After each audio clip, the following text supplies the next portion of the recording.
Good morning sa inyong lahat. Welcome na naman sa ating daily vlog. So ngayon ay bibili tayo ng manok.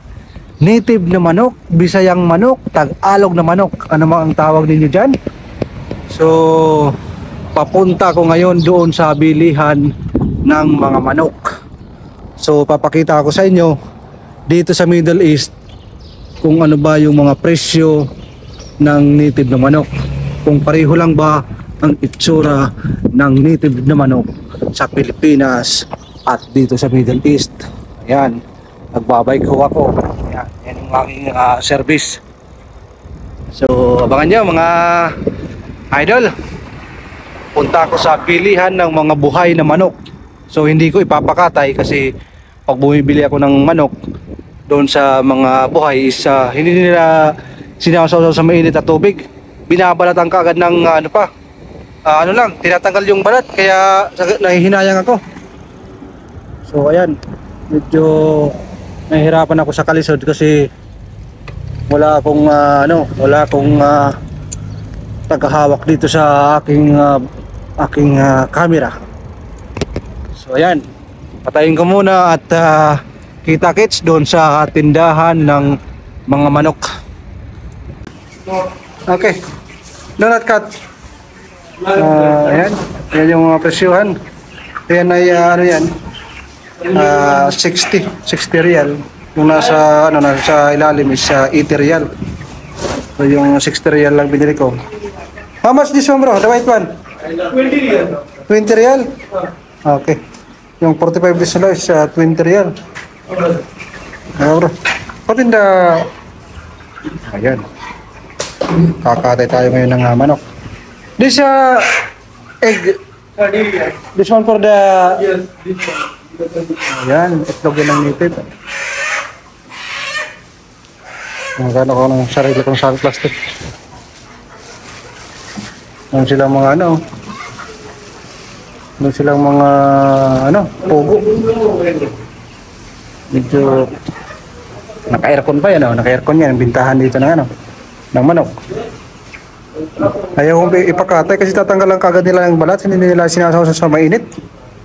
So kita-kits, na-miss natin yung native na manok. Yan. Wow.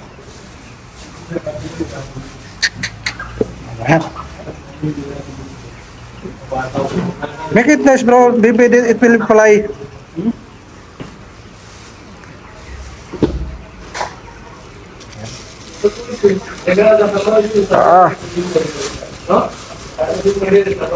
Bro. Small only, bro.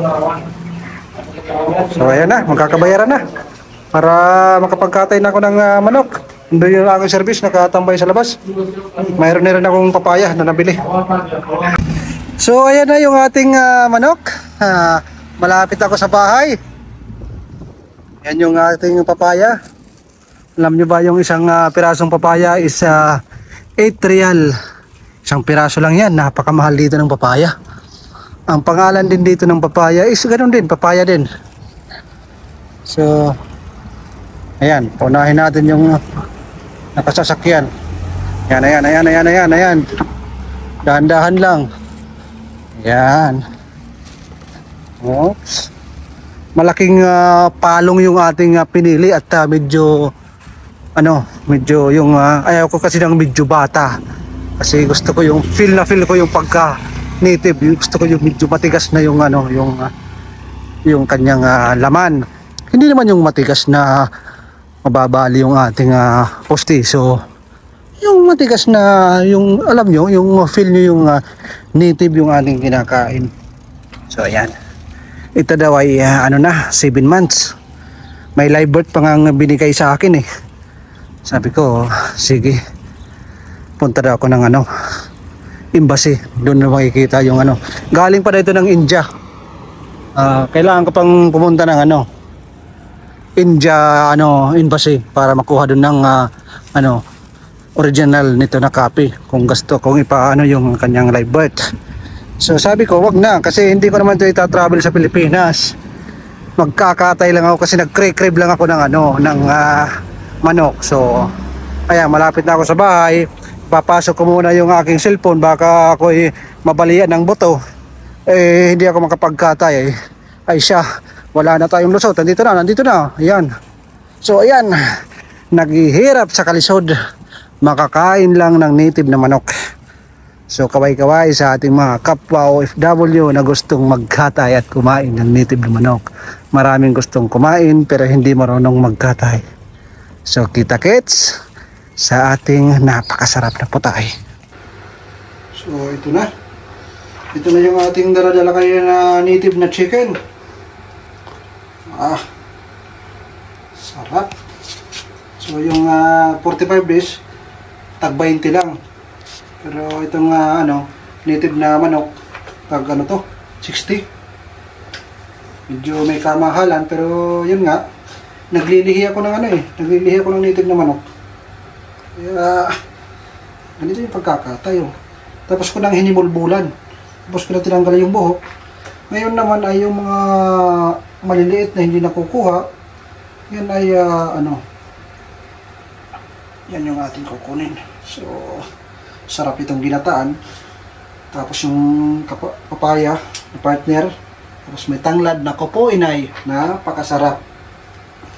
Bibihira lang kasi ito dito sa Middle East. So ayan, hindi ko nga pinakatay doon kasi pag pinakatay ko doon, ang gagawin nila, tatanggalin itong balat. Hindi nila sinasawsaw sa mainit na tubig. Sabi niya po ako na magkakatay. Dali lang naman ito katayin. At saka yun, sorry na lang. Ako muna ang kauna-unahan dito sa Middle East nakakain ng native na manok. Pasensya na kayo. Bibihira lang kasi ang nagbibenta dito sa Middle East ng buhay na manok.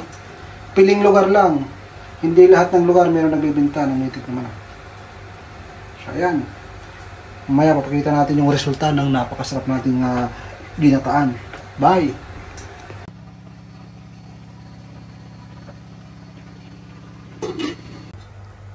Walastik ang buhay na ito. Talaga naman. Pangako sa iyo, napakasarap ito. So ayan na yung ating luto na native chicken. Wow, sarap nito. Kainan na. Tigbak na naman ang bahaw. Ayan. Yan yung atay. At syempre, medyo maanghang. Panalo. Ayan, kainan na.